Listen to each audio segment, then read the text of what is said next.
Eu sei que, às vezes, assim, fisicamente, parece que, poxa, pastor, estou tanto tempo em pé, mas deixa eu explicar para você.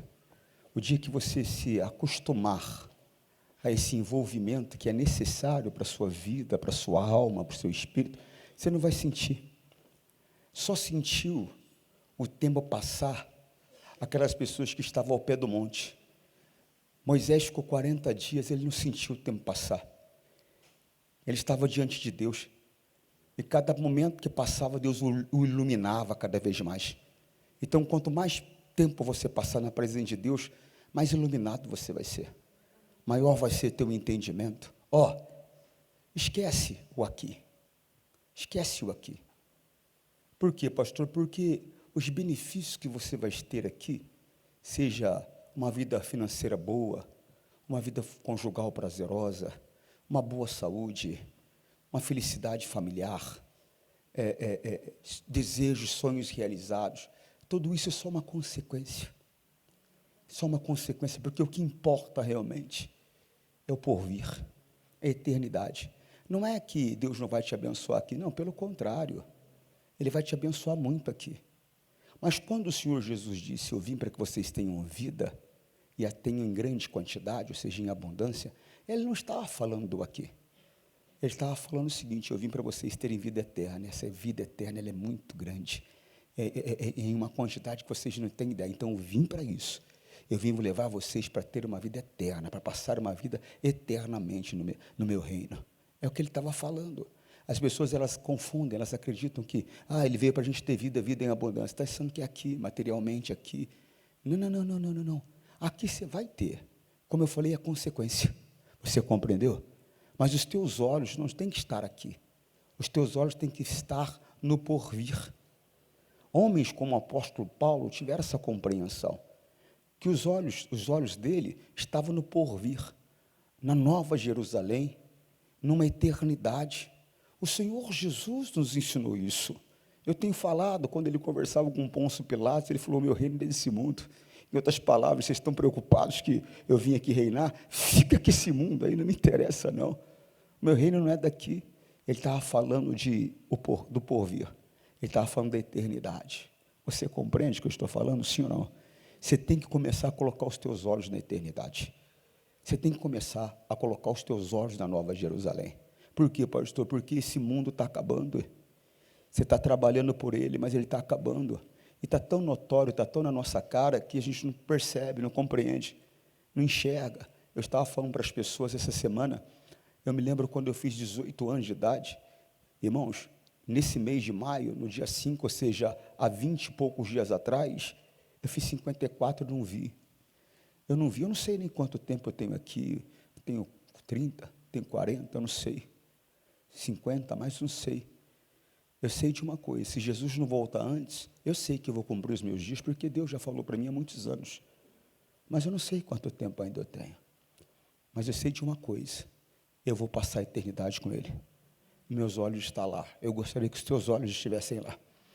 Meus olhos estão tão fixados lá, que ontem eu estava conversando com a minha esposa, e eu falei que eu não me preocupo, com ela. Não me preocupo e me preocupo. Porque a vida toda eu procurei proteger minha esposa, oferecer o melhor para ela, dar o conforto no máximo da minha condição. Por quê? Porque fora Cristo Jesus, ela é o que é mais importante que existe para mim, é ela. Ô pastor, mas o senhor não tem filhos? Sim, ela é mais importante que os meus filhos para mim. Pastor, mas isso não é certo, quem te falou? Se não fosse ela, eu não tinha filhos. Tudo começou com ela.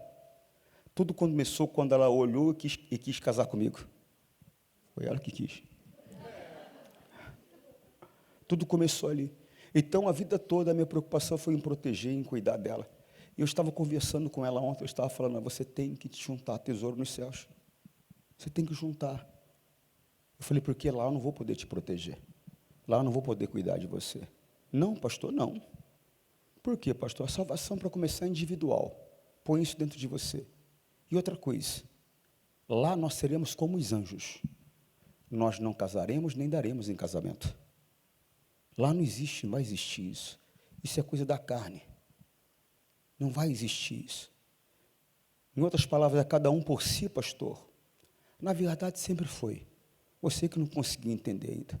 Só não é cada um por si no sentido de estarmos unidos e lutarmos um pelos outros, inclusive para mostrar o caminho.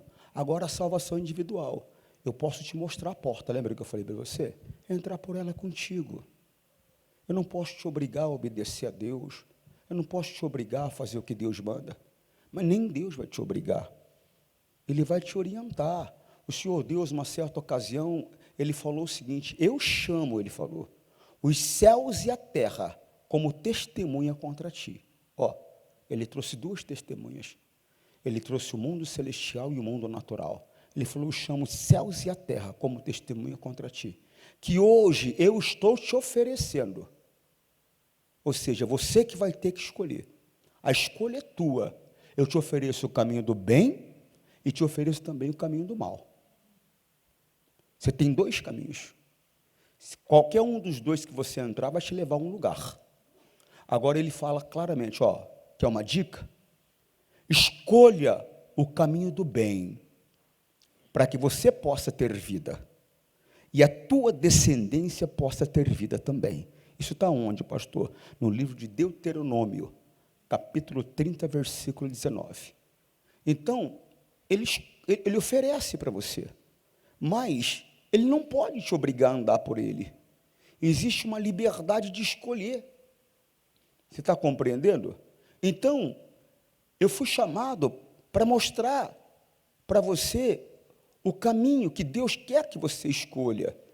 Por quê? Porque Ele quer que você tenha vida. Ele quer que você tenha vida.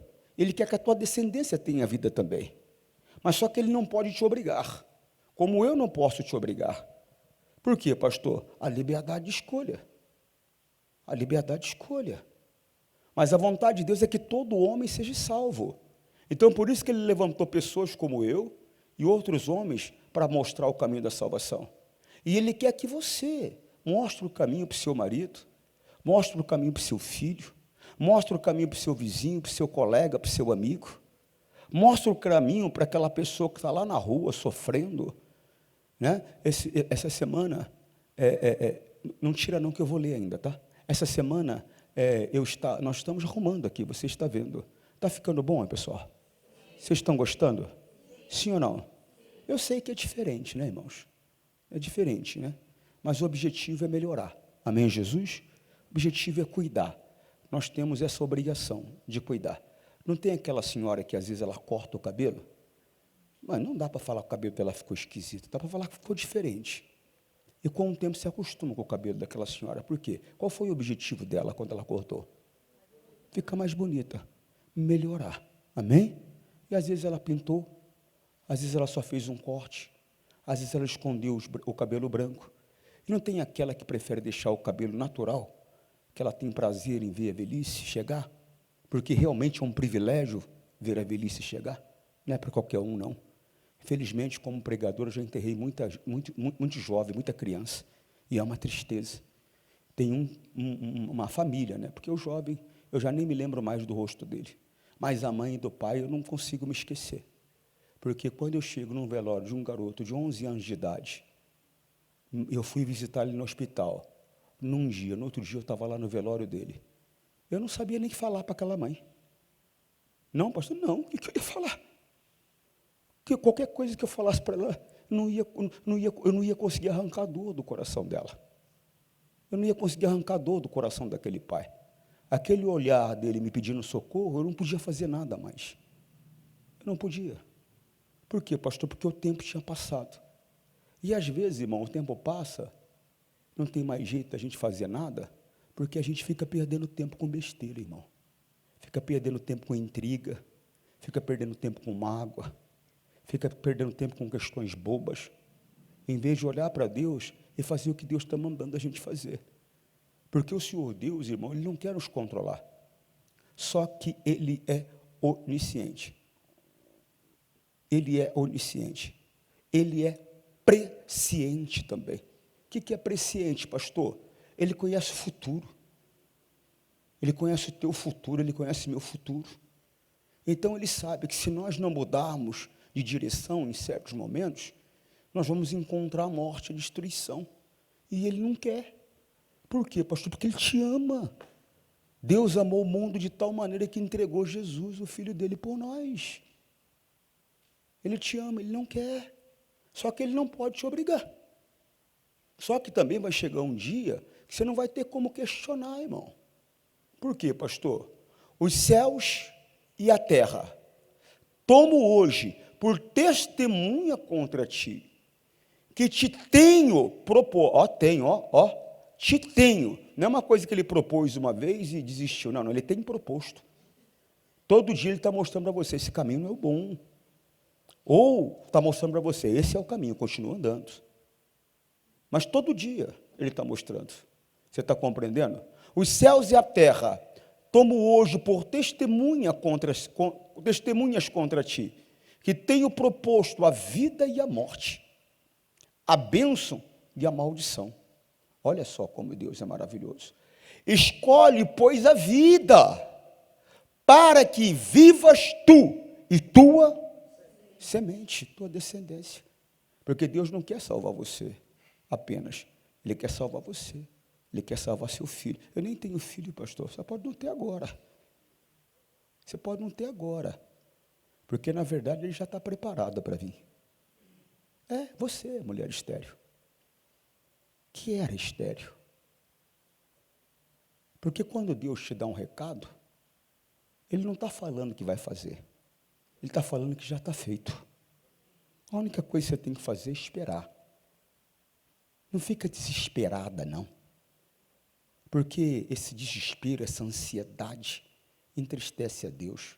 É como se você não confiasse que Ele vai fazer. Ele não vai fazer, Ele já fez. Só espera. Coloca já o nome no teu filho e começa a orar por ele.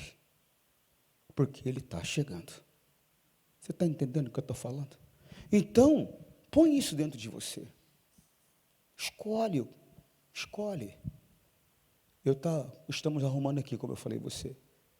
E eu sou o fiscal. Alguém tem que ser o fiscal. E eu estou observando o trabalho e tal. Aí passa alguém aí na frente. Ô, pastor Antônio Júnior. Uma pessoa que a aparência era de um mendigo, de um morador de rua. Empurrando um carrinho de mercado. Bêbado, que nem uma vaca. Fumando. E eu parei e falei, você me conhece de onde? Ele falou, você veio de Guarulhos, eu conheço você há muitos anos. Eu falei, é? Você fala comigo? Eu falei, eu falo, mas só falo se você vier à reunião e depois da reunião eu falo com você. Mas você fala mesmo? Eu falei, falo. Pô, cara, vai fazer eu chorar? Eu sou Corinthians, Corinthians não pode chorar. Eu achei engraçado na hora, mas não dei risada porque senão podia achar que você estava desprezando, né? E não era a intenção, porque ele falou, pô, sou Corinthians, Corinthians não pode chorar, quer dizer, em outras palavras, sou homem, né? Homem não pode chorar. E é um equívoco, o homem pode. E deve. Deve, pastor, deve. Tem nada de mais chorar. Jesus chorou. Tem nada de mais chorar. O que você tem que aprender é que o choro não muda nada. Só é uma descarga emocional, mas não muda nada. Mas pode. Tem nada de mais chorar. Eu não sei quem foi que inventou esse negócio de que o homem não chora. Eu, hein? O homem chora. Tem até uma música que eu gosto, acho ela até muito bonita, fala assim, ó. Homem de Deus, chora também nos momentos difíceis, como qualquer outro alguém. Homem de Deus, chora também. E chora, pastor. E como? Só o Espírito Santo que sabe. Mas é na onde você chora. E é no pé de quem você chora. Eu só choro nos pés de Cristo. O meu adversário não vê uma lágrima minha. Você está compreendendo? Aí ele veio na reunião à noite, na sexta-feira. Assistiu a reunião. E depois da reunião, eu conversei com ele. Ele falou para mim, pastor, eu conheço o senhor há tantos anos, tal, porque faz 14 anos que eu saí de Guarulhos. Fiquei lá, fiquei 5 anos. 14 mais 5, 19 anos. Passou-se do dia que eu cheguei na cidade de Guarulhos. E aí ele me conta que o grande problema dele é que ele não consegue abrir mão do álcool. E aí ele falou, como é que eu venho bêbado na igreja? Eu falei, pode vir bêbado. Eu falei, pode vir bêbado, não tem problema não. Ele, não? Eu falei, não. Eu falei, pode vir bêbado. Eu falei, só não atrapalha a minha reunião, mas pode vir bêbado. E não fuma dentro da igreja. Eu falei para ele, pode vir bêbado.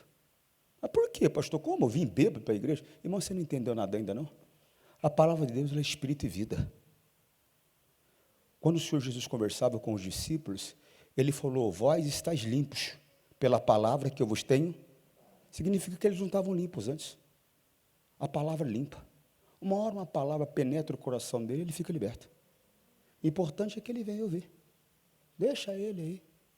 Deixa ele, só não deixa ele atrapalhar. Já até falei para o pastor David, deixa ele aí.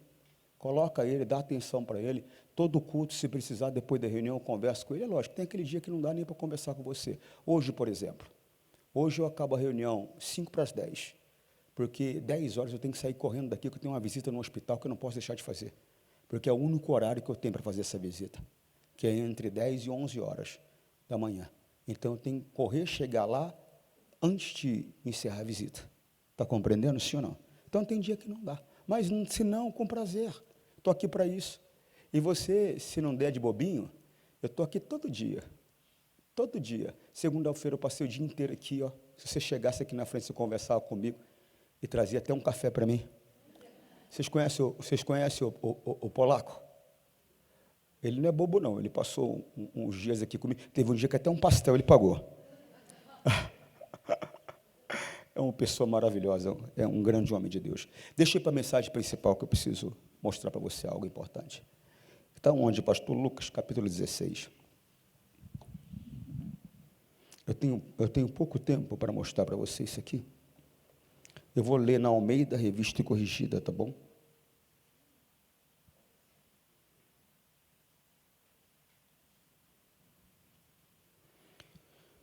Eu disse para você, Lucas, capítulo 16, o verso 19. Eu vou ler aqui para mim, fica mais fácil. Lucas 16. Tem muitas pessoas, tem pessoas maravilhosas aqui nessa igreja. Eu não sou de bajular ninguém, não. Você pode acreditar, se você me conhecer de perto, você vai ver que eu não sou, não. Se eu tiver que repreender, eu repreendo. Se tiver que chamar a atenção, eu chamo. Se tiver que fazer um carinho, também eu faço. Então, por quê, pastor? Porque a Bíblia diz, tirai do meio de vós todo engano, todo fingimento. Isso é uma coisa que entristece a Deus, engano e fingimento, Ele não gosta. Tem pessoas maravilhosas aqui, um grupo de obreiros fantástico, e tende a crescer cada vez mais. Aprendo com eles, aprendem comigo, daqui a pouco estamos prontos para poder fazer o que Deus quer fazer.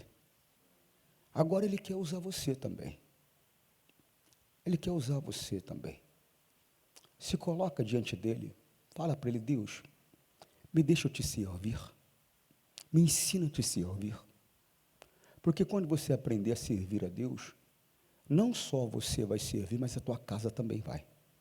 Porque às vezes nós estamos frequentando a igreja, mas nós não estamos servindo a Deus. Nós estamos nos servindo dEle, mas não estamos servindo a Ele. E nós não fomos chamados para nos servir dEle, nós somos chamados para servi-lo. Quantas pessoas estão à nossa volta sofrendo? No teu local de trabalho, no quintal da tua casa, na rua, como esse rapaz estava passando. Como é que eu poderia desprezar esse rapaz? Não tinha como, mas eu sei como fazer o trabalho. Talvez quem estivesse na hora, falar, o pastor não quis conversar com ele. Irmão, não se mete na obra de Deus, não. Você não sabe como fazer, vai querer ensinar os outros a fazer? Deixa Deus fazer. Eu sei que eu não tenho poder, quem tem poder é a palavra. Então, para mim poder ajudar ele, o que eu tinha que fazer? O que eu fiz. Falei, quer falar? Eu preciso falar com você. Eu falei, eu falo. Mas primeiro você assiste o culto, depois do culto você vem. Aí meu auxiliar, que não é bobo nem nada, o pastor David, foi lá, conversou com ele, falou, seguinte, vai para casa, toma banho, coloca uma roupa. Eu acho que foi o David e o polaco, os dois. Vai lá para casa, toma banho, coloca uma roupa, vem. Mas ele vai me atender. Ele atende, se ele falou que vai, ele atende. E ele veio, arrumado. Nem dava para ver que era aquele rapaz que estava lá fora, parecendo um mendigo. Veio arrumado, limpo, você vê que ele tinha tomado banho, sentou, assistiu o culto. Conversei com ele depois. Mas antes de eu conversar com ele, Cristo falou com ele pela palavra. Por quê, pastor? Tudo é pela palavra, gente. O poder é a palavra. Como foi que Deus criou os céus e a terra? O poder que criou os céus e a terra é o poder que Deus te deu, é a palavra.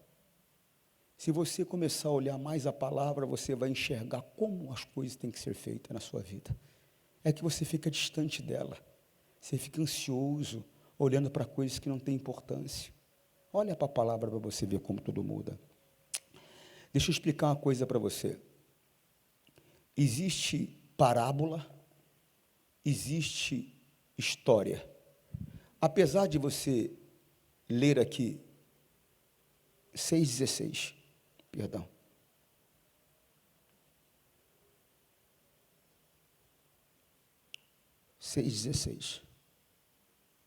Lucas 16, 19, perdão. Eu que estou aqui errado aqui, pessoal, perdão. Eu estou vendo que tem uma diferença aqui.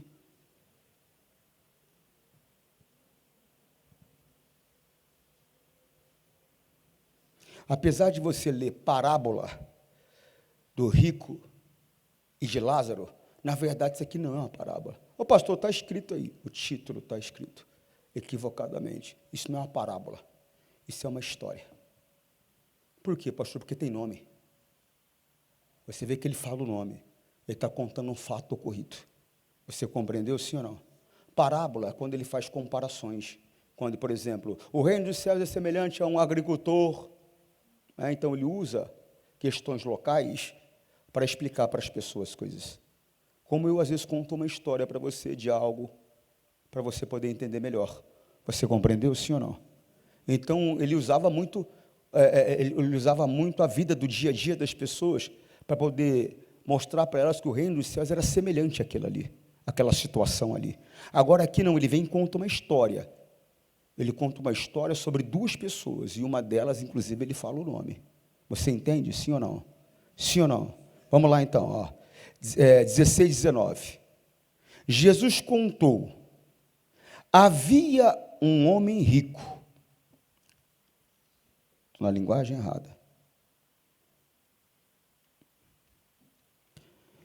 Ora, havia um homem rico, e vestia-se de púrpura e de linhos finíssimos, e vivia todos os dias regalado esplendidamente. Deixa eu já ensinar uma coisa para você aqui. Nós temos um termômetro equivocado. Qual é o termômetro equivocado, pastor? Porque a nossa vida financeira, ela está tranquila. A nossa vida conjugal, ela está tranquila. Estamos bem de saúde, realizando os sonhos e desejos do nosso coração. Nós acreditamos que está tudo bem entre nós e Deus, porque nós temos esse termômetro equivocado. Principalmente quando a vida financeira está boa. A pessoa acredita que está tudo bem entre ela e Deus.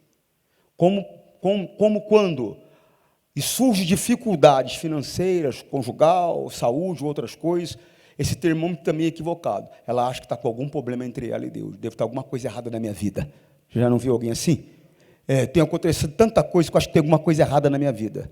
Irmãos, José foi preso, vendido pelos irmãos como escravo. Depois foi para a cadeia. Tinha alguma coisa errada entre ele e Deus? Não, pelo contrário, a Bíblia diz que Deus era com ele. Muitas vezes eu posso estar enfrentando um problema, uma dificuldade, não significa que tem alguma coisa errada entre eu e Deus. Não significa que eu estou fazendo algo errado, não. É um ataque do meu adversário. Você está compreendendo que eu, firmado na palavra, vou impedir que prossiga, que vá à frente. Mas também, está tudo tranquilo na minha vida, não significa que está bem entre eu e Deus. Quando é que eu sei que está bem entre eu e Deus, pastor? Se eu estou andando de acordo com a palavra. Isso prova que está bem entre eu e Deus. Minha vida está de acordo com a palavra? Tá, então está tudo certo entre eu e Deus. Agora, não significa que eu não vou ter dificuldade. Desse mundo tereis aflições. Então, é um termômetro equivocado. Esse cidadão vivia uma vida boa, tranquila, regalada, esplêndida, uma vida satisfatória aos olhos dele, mas não estava nada bem entre ele e Deus, não. 20. Havia também um certo mendigo, chamado Lázaro, e jazia cheio de chagas à porta daquele. Ele era uma pessoa que estava doente, cheio de chagas, cheio de enfermidade, estava à porta de alguém que poderia fazer alguma coisa por ele. Irmãos, presta atenção. Isso aqui é um símbolo. A pessoa pode ter a melhor condição financeira. Ela pode ser uma pessoa famosa. Se ela não tem Jesus, ela é um miserável. Você está compreendendo o que eu estou falando, sim ou não? Ele é um miserável. A pessoa pode não ter nenhuma condição financeira. Às vezes, como diz o outro, né? Vendeu o almoço para comprar janta. Mas ela tem Jesus. Ela é rica. Ela é próspera. Ela é abençoada. Quem tem Jesus tem tudo. Quem não tem Jesus não tem nada. Não importa a condição que ela tem nesse mundo. Você está compreendendo o que eu estou falando, sim ou não? Irmãos, o que significa isso, pastor? Quem é que tem Jesus aí? Levanta a mão assim, bem alta assim. Você tem Jesus? Então quem é o rico? Você. Tem gente à nossa porta, precisando de ajuda, cheio de chagas, perturbações, doenças, misérias desse mundo. Irmãos, omissão é pecado de morte. Esse homem poderia ter aberto o portão. Se ele não quisesse fazer pessoalmente, ele mandaria um dos servos dele alimentar e cuidar daquele homem. Mas ele não se importava. Por quê? Porque a vida dele estava tranquila. A vida dele estava boa. Tem pessoas que é o que acontece hoje. Ela tem uma vida tranquila. Se o mal vem, ela manda o mal embora em nome de Jesus. Se a dificuldade chega, ela repreende em nome de Jesus. Tudo ela faz em nome de Jesus. Ela tem o poder para mudar tudo na vida dela. Mas só que tem gente à porta dela, com grande necessidade. Ela pode abrir a porta da salvação para aquela pessoa. Ela pode abrir a porta da solução para aquela pessoa, mas ela não está fazendo nada. Ela não está se importando. Ela só está se importando com ela. Omissão é pecado de morte. É um pecado que nos leva para o inferno. Eu não posso ser omisso. Eu tenho que pregar o Evangelho. Eu tenho que mostrar para as pessoas o poder de Deus. Esses dias eu estava vendo um testemunho de uma senhora no local de trabalho dela. Pelo que eu entendi, ela comanda onde ela trabalha. E uma das pessoas que trabalha com ela, com dificuldade na saúde, e ela leva a pessoa para a sala dela, e ora pela pessoa, e dá uma palavra para a pessoa, e a pessoa, de repente, fica... Por quê? Porque o mal que estava no corpo foi embora. Mostrou o poder de Deus para a pessoa, e trouxe a pessoa na igreja sexta-feira. Agora, há quanto tempo aquela pessoa está lá, à porta dela, com necessidade? Glória a Deus, ela abriu a porta para aquela pessoa se alimentar, para ser cuidada. Só que não tem só essa, tem outras mais. E da mesma maneira que na porta dela tem pessoas com necessidade, na minha porta tem, na tua porta tem. E nós não podemos simplesmente fechar os olhos. Nós temos que abrir o portão para trazer a pessoa, cuidar das feridas dela e alimentá-la. Você compreende o que eu estou falando ou não? Sim ou não? É muito sério isso daqui. Tem pessoas que não entendem isso, mas é muito sério. Olha só, 20. Havia também um certo mendigo chamado Lázaro, que jazia cheio de chagas à porta daquele, e desejava, irmão, por mais que a pessoa fale, não quer saber esse negócio de igreja. Às vezes teu marido fala, não quer saber esse negócio de igreja. Mentira, irmão. Quem não quer saber é a carne dele. O espírito dele está clamando por socorro, por ajuda, de uma maneira que você não tem noção. E como é que eu venço? Como é que eu driblo essa carne aí, pastor, que fala, não quero, não vou, não importa, não vem falar desse negócio de igreja, eu não quero saber de Deus. Como é que eu driblo, pastor? Orando no mundo espiritual, quebrando a força dessa carne. A Bíblia diz que o diabo ele faz uma obra na mente da pessoa, na vida da pessoa, para que a pessoa faça a vontade dele, quebrando essa obra, destruindo essa obra. A Bíblia diz que o diabo cegou o entendimento da humanidade. Tira essa venda. Como, pastor? Orando, jejuando, buscando. E de vez em quando, não precisa forçar ninguém a nada. Semeia lá uma palavra. Conta um testemunho. Conversa sobre algo que você viu, sobre uma mensagem que você ouviu na igreja. Sem forçar a amizade. Não é por força, não é por violência, é pelo poder de Deus. Se você usar a tática da imposição, aí não vai dar. Não vai dar. Agora, se você for sutil, usar a tática da sutileza, com a sabedoria que o Espírito Santo dá, daqui a pouquinho aquela pessoa está aí, ó, sentada ao teu lado. Mas a questão é que você está com o portão fechado, sem se importar em abrir. E é isso que tem que mudar. Por quê, pastor? Você vai ver. Eu vou te explicar. E desejava alimentar-se com as migalhas que caíam da mesa do rico. E os próprios cães vinham lamber-lhe as chagas. Irmãos, tem pessoas no mundo fazendo um trabalho muitas vezes melhor do que as pessoas que pertencem a Deus. Eu contei para vocês, eu fui pastor em Cascavel, no Paraná. E eu cheguei num período do inverno. Mas não é inverno igual. Você acha que esses dias que nós tivemos de frio aqui, é frio? Irmão, para a gente pastor. Para mim também era. Até eu ter ido para o Paraná. Irmãos, eu peguei 2 graus negativo, com sensação térmica de 29 negativo. Eu nunca senti tanto frio na minha vida. Eu me lembro como se fosse hoje. Eu devia ter uns 30 quilos de coberta em cima de mim. Eu agarrei a mulher e o cachorro entrou no meio ainda, e o frio não passava. Eu me lembro que eu estava de agasalho, né? Que a gente chama de abrigo, agasalho, touca na cabeça, luva na mão. E aí eu falei, meu Deus, misericórdia, que frio é esse? Aí o Espírito Santo falou para mim, desse jeito, mas você está no teu apartamento quentinho, né? Debaixo da coberta com a tua mulher, né? E quem está lá na rua agora, com esse vento, com essa garoa, e não tem onde se abrigar, não tem o que comer? Eu falei, está amarrado. Só que aquilo ali me provocou o que eu quero que você entenda que você tem que ter. O que, pastor? Íntima compaixão. A íntima compaixão é um sentimento que vem de Deus. Ele é um sentimento, um degrau acima da dó. Porque às vezes a gente olha uma pessoa e fala, nossa, que dó, mas fica nisso. A íntima compaixão, a gente olha para a pessoa e fala, nossa, que dó, e faz alguma coisa. E faz alguma coisa. E eu cheguei e comentei na igreja o que eu estou comentando com você agora. Eu tinha uma média de 140 obreiros, 150 obreiros.